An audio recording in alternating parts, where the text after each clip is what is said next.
What's up, everybody? It's your boy Josh with JTM Racing. What's going on? So we have a bunch of things we have to get taken care of on the Civic. Let's waste no time and let's just jump right into it. All right, guys. So on the countertop here, we have a bunch of miscellaneous parts for the Civic that need to be taken care of. I've been putting it off long enough. We need to get them done. So the first thing I'm going to do is replace the seal on the float assembly or the sending unit on the gas tank, and the reason why is the old one totally disintegrated. It's not there. So anytime the tank is full, it leaks all over the place, stinks, makes a big mess, and it's probably not that safe to be driving the car like that. Then we need to replace the oil pan gasket and the valve cover gasket. I did pick up a little thing of RTV for those. We're not going to use too much of that because you shouldn't have to. Now the reason why we're replacing these, they both leak. And also, I need to do a valve adjustment. So that's why we're doing the valve cover gasket. While we're doing the oil pan, we have to pull the downpipe and the catalytic converter off. So while we're doing that, I'm going to replace the catalytic converter with this test pipe, which gives me an extra bung. So I can finally get the wideband that I bought all wired up and taken care of. We're going to be draining the old oil to do the pan gasket. So I have oil, a new oil filter. So another thing that we're going to be doing, and this is the reason why I need to do a valve adjustment, is because currently the Civic has a couple sticky valves, which is causing it to have a rough startup. It's causing the motor to almost have like no compression in a couple of the cylinders. So it's an issue. Now, it's gotten better over time because I haven't been letting the Civic sit. I've been going out at least once a week, starting her, letting her run for a while, revving her up, kind of getting her in the higher RPM range, just so those valves can move around and break free. Now, I think what caused the valves to get sticky is for a while there, I was running the 255 Walbro fuel pump.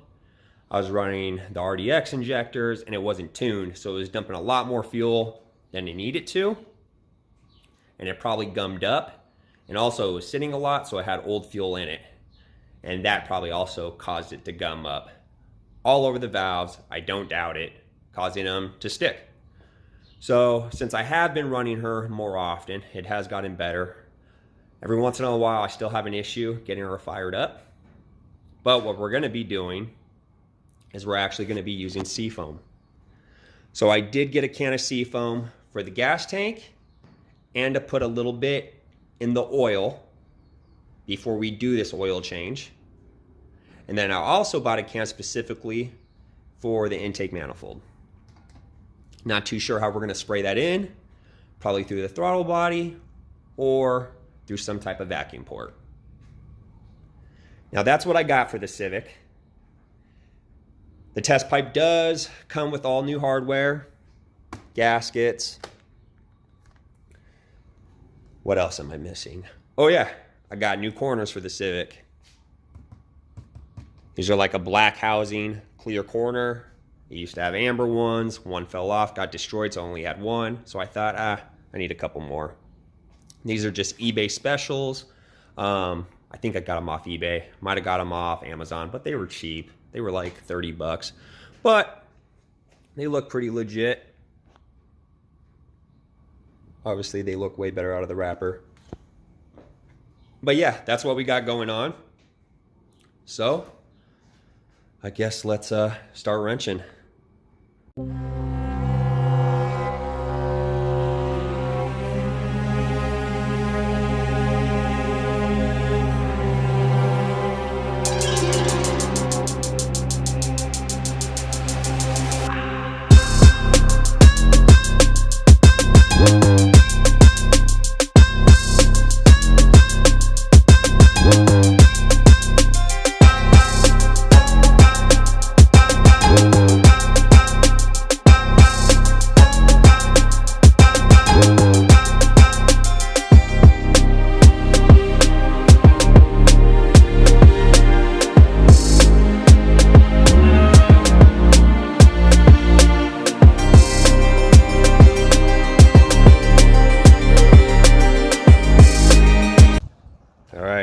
So that's all taken care of.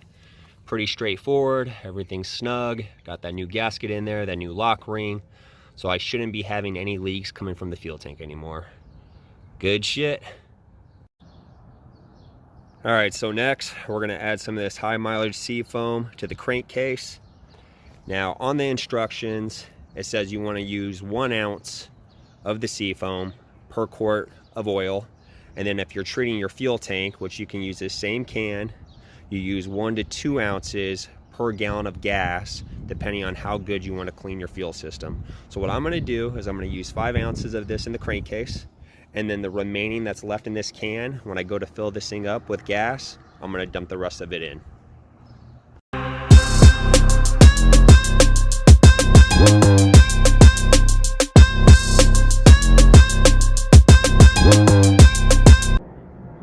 All right, so what it says on the can is you want to add this to your crankcase anywhere from 100 to 300 miles before your oil change. So what I'll probably do is drive this thing, I don't know, anywhere from 100 to 150 miles before we actually do the pan gasket and we replace the oil. But we're going to start her up just so it can start mixing with the oil. And I'm kind of curious if I can show you how it sounds when it goes to fire up because of the sticky valves, but it might just fire right up. Like I said, it's gotten better, so you hear that? Sounds like it has no compression. And then it slowly starts to build up. Okay. We'll get her started though.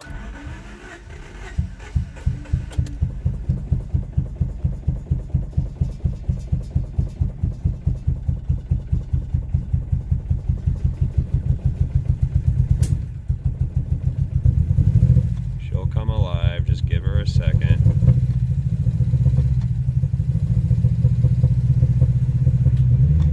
See?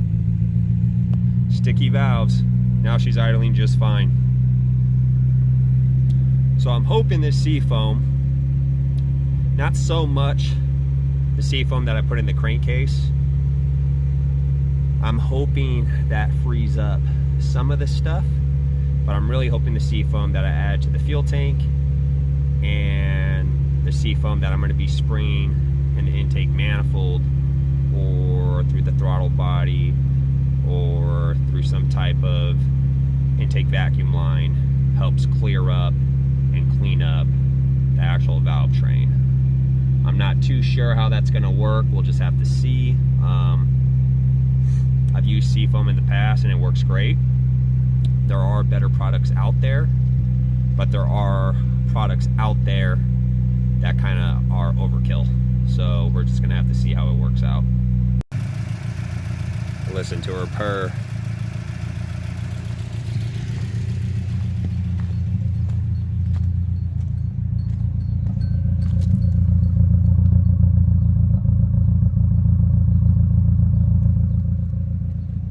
So I'm hoping this seafoam clears up some of my valve train issues. Now adding it to the crankcase, I don't know how much that's going to really do for the valve train. I'm kind of doing that just because I'm sure there's a lot of buildup in this engine from not having oil changes done on time. When I had it when I was younger,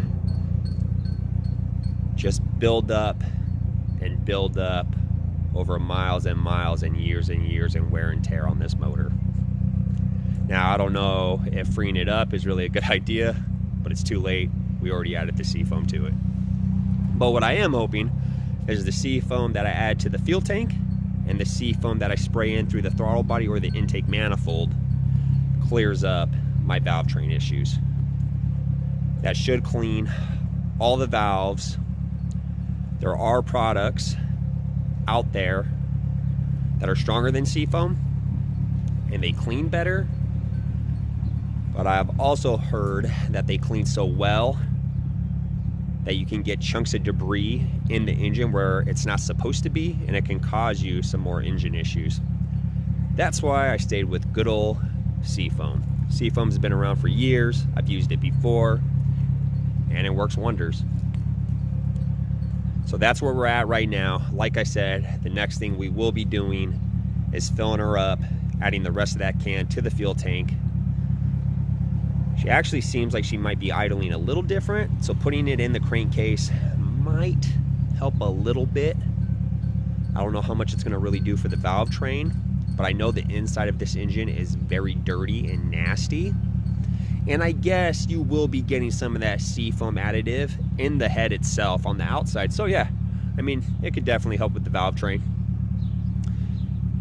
But she sounds good right now, so I'm just gonna let her run, let her get to full operating temperature. And then the next thing we will be doing is putting gas in her.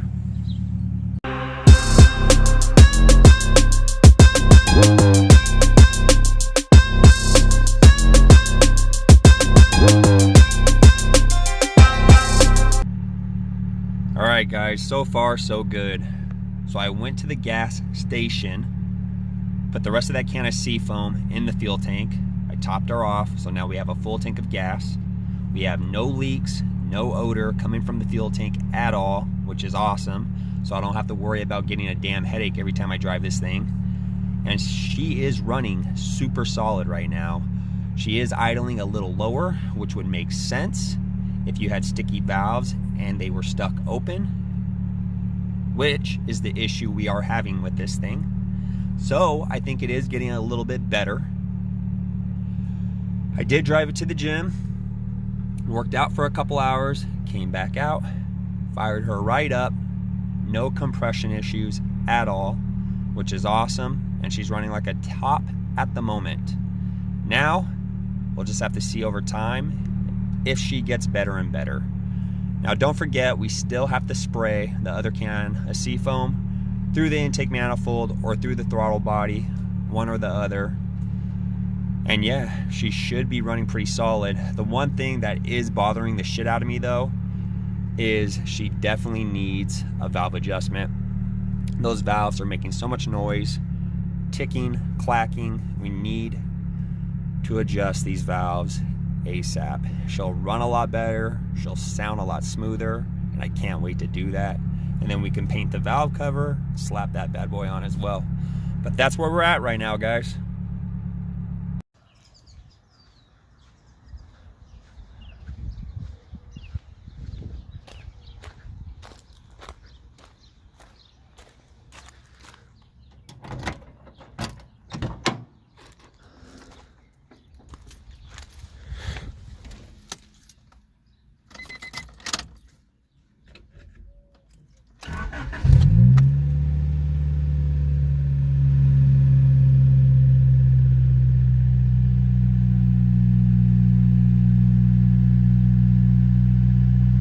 Starts right up. No starting issues now ever since the seafoam. All right, so we're gonna slap the corner lights on the Civic real quick. It's real easy to do, just a couple screws. So we're gonna knock it out real quick.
Brought back the OG purple HIDs.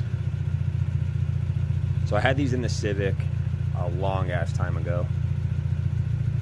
and I removed them because I used to get popped by the cops all the time for running them. So it just wasn't worth it for me. But I don't drive it that often anymore, so fuck it. Put them back in. We got the new corner lights, looking fresh. And I miss having some really, really bright headlights, which those OEM bulbs just don't compare. So, looking fresh.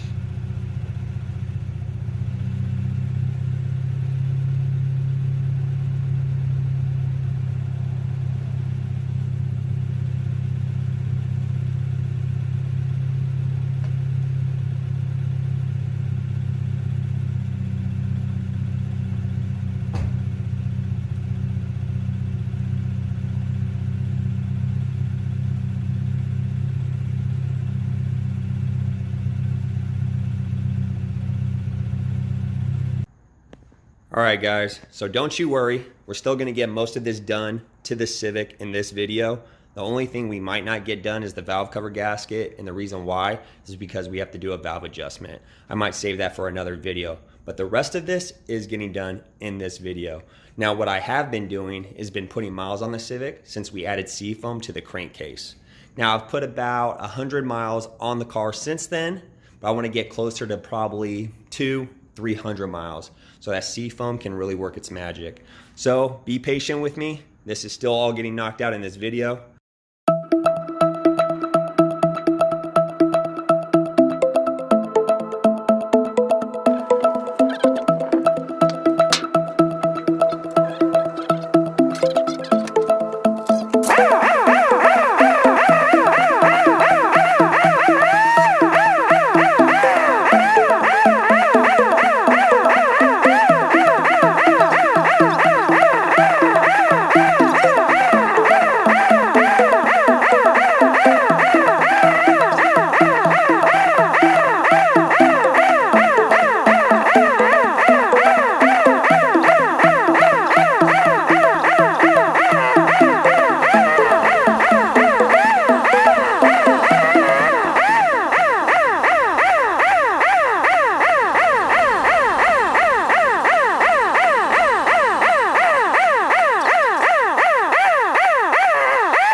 Alright guys, so as you can see, I just got done spraying seafoam into an intake port, which is going to clean your intake valves and lubricate them at the same time.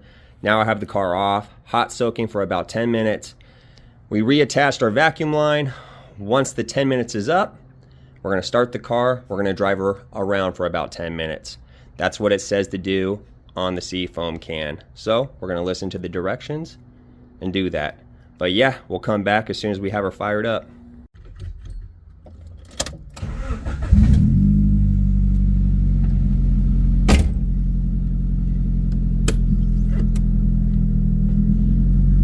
Face is right in the camera. What? I said your damn face is right in the camera.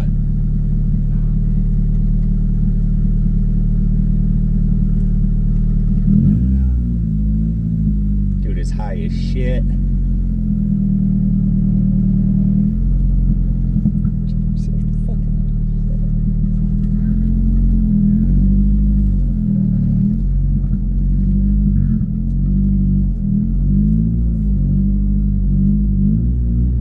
This thing's very responsive now.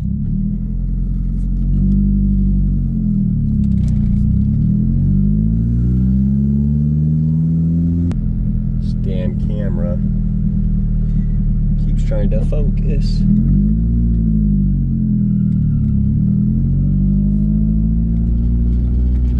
It's hard to tell if she's smoking because of the seafoam or if she's just smoking because she smokes.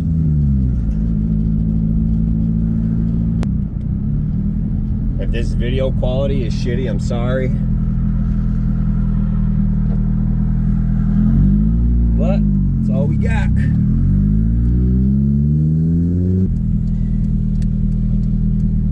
We're just gonna take her around the block. That should be enough time.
Alright guys, so I just got done driving her for about 10 minutes.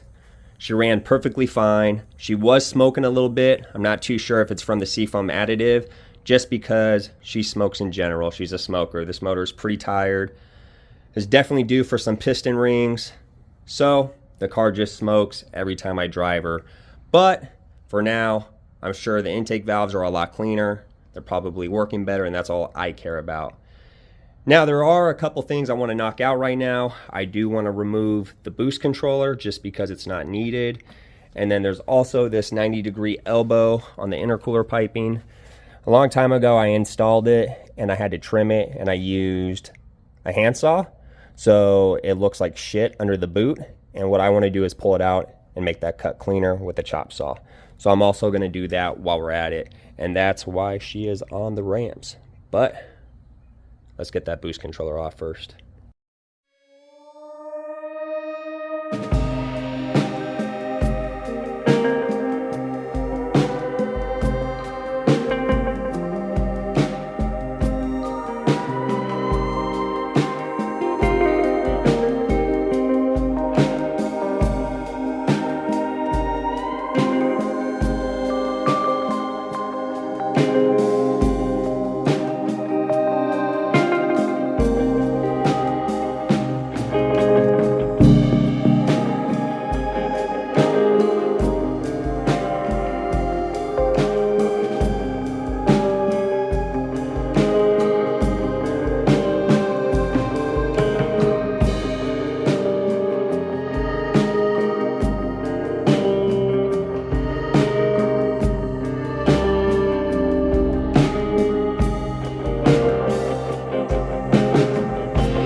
Alright guys, so we got the boost controller out. Now this thing was tied in with a couple of vacuum lines. With that being said, we have a couple vacuum ports open that we need to plug. One of them being on the wastegate, the other one being on the 90-degree elbow that we removed. Now the style plug we'll be using is this guy right here for both of them. That'll take care of that problem. Now, for the 90-degree elbow, that cut really wasn't that bad. It's just pretty rough. So I want to clean that up a little bit.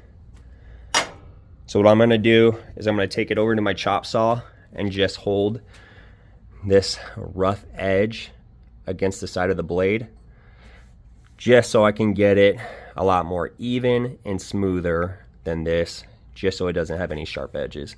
Make me feel a whole lot better. So yeah, let's get it done.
All right, so we got everything reassembled. Looking good. Looks way better without that boost controller. Removing a little bit of clutter from the engine bay. Got our plug and our wastegate. Our 90-degree elbow is back in, which looks really good. I had to use a different type of plug, which it's actually a bolt, than what we used up top, just because I didn't have another one of those. I did remove all the gold tape from this elbow that was originally on there, just because it was falling off and it looked like shit, so I feel like it looks a lot cleaner without it. But yeah, we got that back in. But while we're down here, I knew something was going on with my exhaust. I don't know if you can see, but if you look at the back of the catalytic converter, it broke off of its flange. And I'm pretty sure this gasket in here is shot as well. But yeah, since I'm working on this thing, we're gonna remove that cat.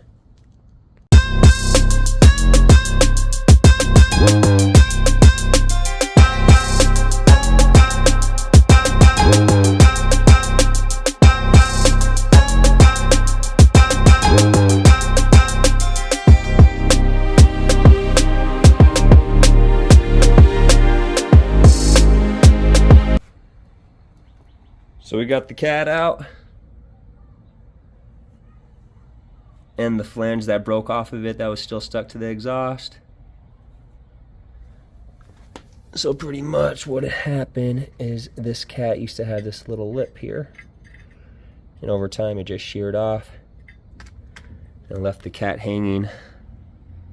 But yeah, we got that all off, which is cool, because when we drop the down pipe to replace the pan gasket, we're going to be putting a test pipe in its place anyways.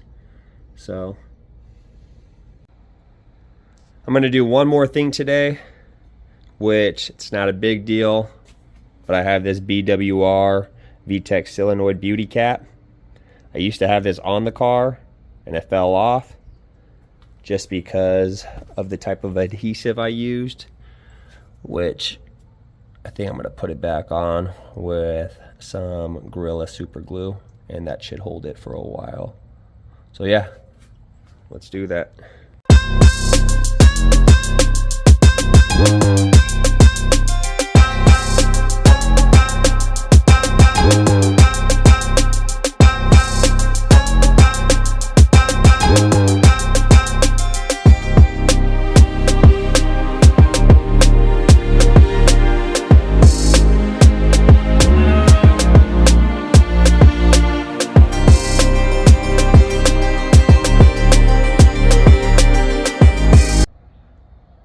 So I think I'm going to wrap it up for today.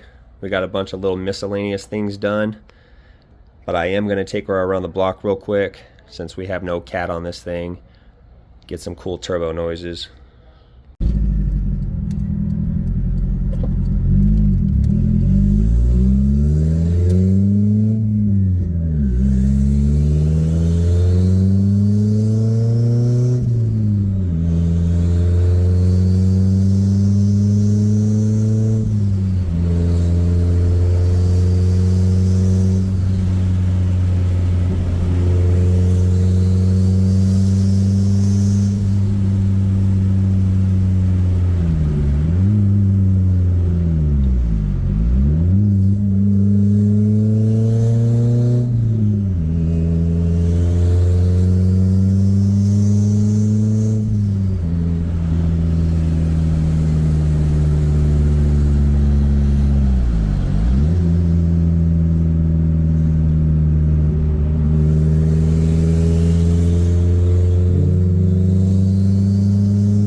Alright guys, so today we're going to be replacing the oil pan and the oil pan gasket on the Civic.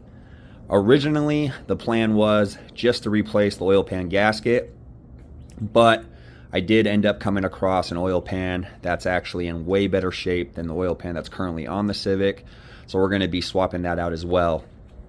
I already did start draining the oil out of the Civic. Yeah, all of it pretty much drained out. It's just dripping. But we do have to do a couple things before we can drop the oil pan. First thing is we got to drop the downpipe, and then there's a little shield that covers the flywheel that covers a couple bolts on the back side of the oil pan. So we got to remove that as well. But yeah, let's get started. Let's drop that downpipe first and that flywheel shield, and we'll drop the oil pan.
So we have taken off the downpipe and the O2 sensor.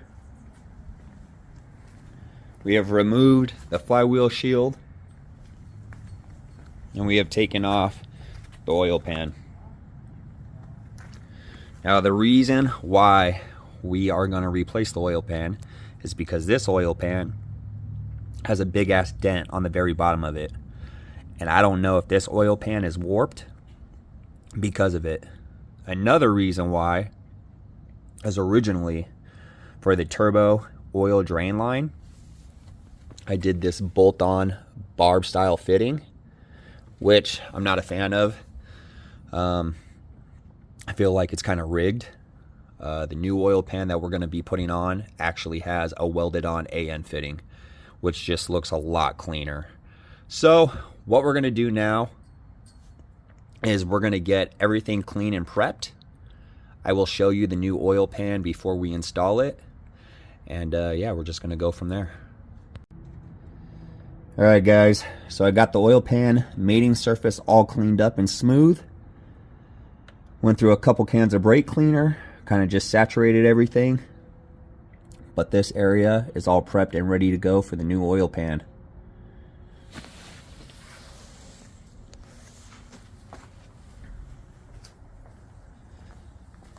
Got our flywheel shield all cleaned up.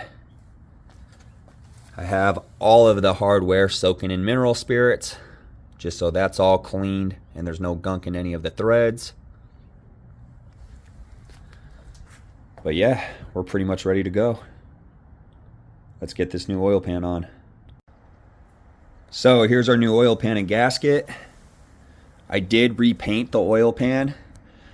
It was originally that factory black color. Now it's a very dark bronze gold flake metallic.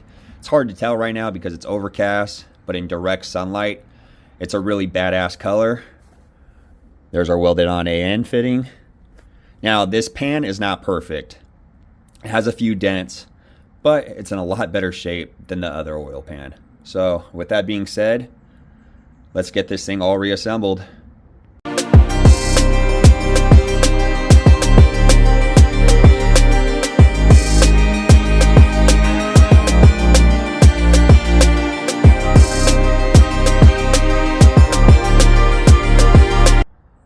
Alright guys, so I got quite a bit done off camera. I didn't get any footage of it. Just wanted to get it done and knocked out. So I'm going to show you where we're at right now.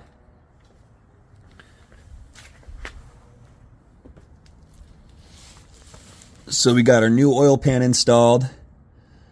We got a brand new oil filter. When I went to AutoZone to get the brake cleaner, I also picked up a new oil pan drain plug with a new crush washer. And then we also got our flywheel shield or cover plate, whatever you want to call that, back on. So far we're moving along. Yeah, let's just keep going. So if you remember in a previous clip, I was talking about how I ran a barb fitting for the original oil pan. Well, I did the same thing for the turbo side on the drain line, which is this guy. Well, now our new oil pan has an AN fitting, so we need to install an AN fitting on our turbo side as well.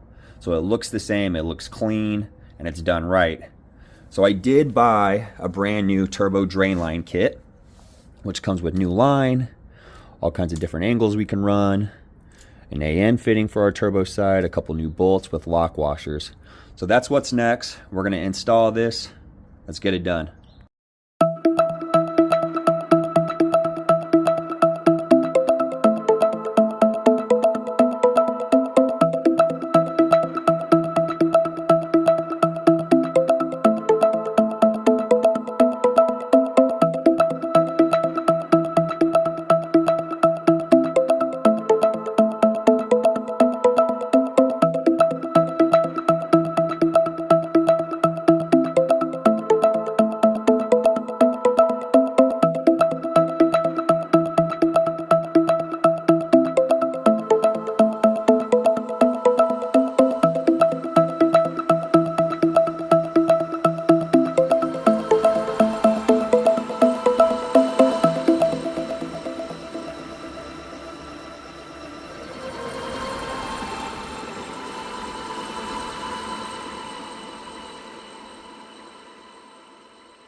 right, guys, so it's a new day. We did run into a couple different issues running the drain line for the turbo to the oil pan, but we got it all situated.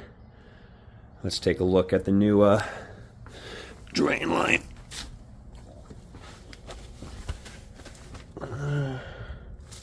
There it is.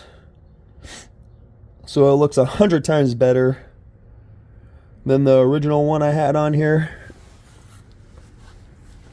It is a tight fit.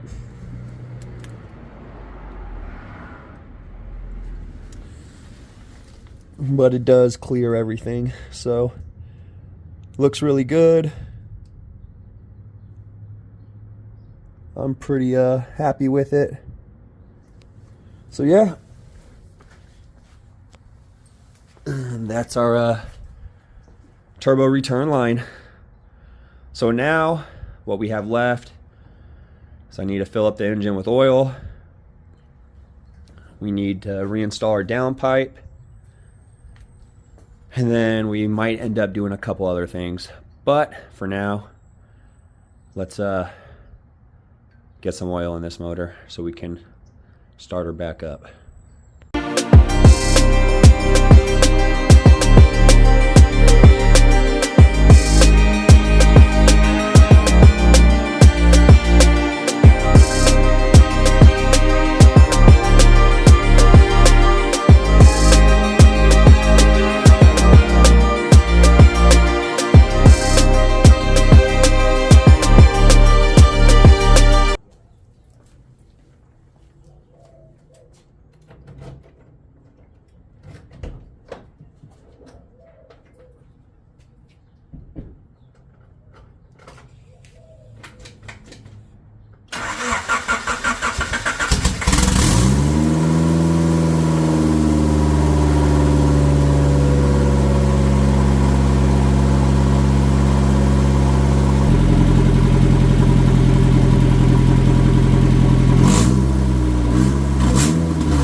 So far, so good. No visible leaks, at least not yet. We're not going to worry about topping it off with oil until we get the car off the jack stands.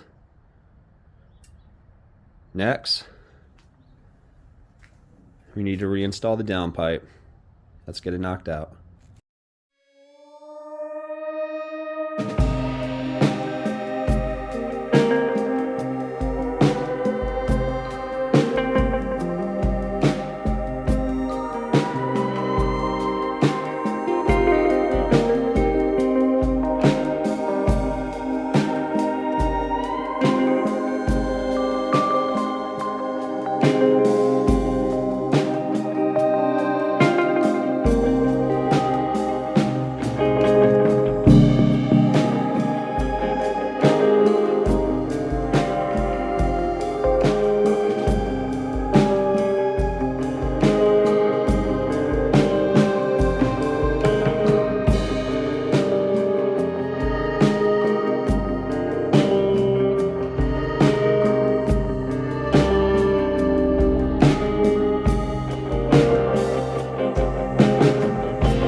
All right. We got our downpipe back on. It really says 4.8.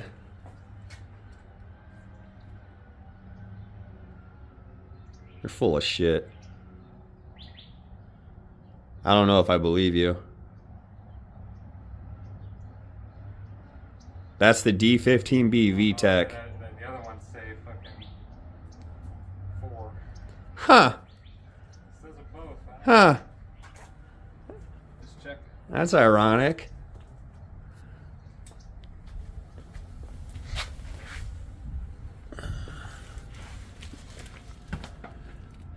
We do have to get the downpipe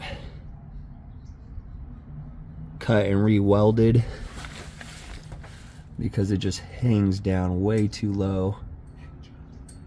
That's what she said.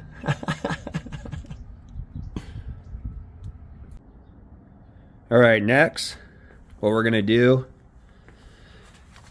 is we're gonna install a section of our test pipe. Now on this car, it's gonna be catless, and that's why we're installing a test pipe. Also, I needed an extra bung to run our wideband, which is this guy right here. So the section I want to install is this section, which would be the front half of the test pipe that bolts up to the downpipe. So if we want to install our wideband, we can. And then in the future, when we get the downpipe corrected, re-welded, we'll also get the test pipe welded, and then we'll have our full exhaust. It'll be complete, no exhaust leaks, and that'll be done. But for now, let's just install that section.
Alright guys, so that's going to be it for this video. There are a few other things that I would have liked to get taken care of in this video, but this video is getting long, so I just want to be done with it and get it posted up for you guys. The other things will get done in another video. What we have left is a valve adjustment, valve cover gasket. We're going to paint the valve cover while we're at it, the same color as the oil pan. We need to reinstall the RDX injectors, put another wall roll fuel pump back in her. Right now, she's on a factory pump because the old one went bad. We need to install the wideband and get a street tune. Other than that, it's just cosmetics, maintenance. I really want to do a coolant flush, probably a brake fluid flush, things like that. And then next, I kind of want to get some interior work done, like some door cards, rewrap the rear deck, the headliner, put some new carpet in her, maybe some racing buckets up front with 4-point harnesses or 5-point harnesses with like a harness bar. But yeah, so that's it for this video. If you haven't already, please subscribe to my YouTube channel, leave likes, comments. Any feedback is awesome. Even if you guys want to talk smack, I really don't care. But yeah, that's it for this video, guys. See you next time. Peace.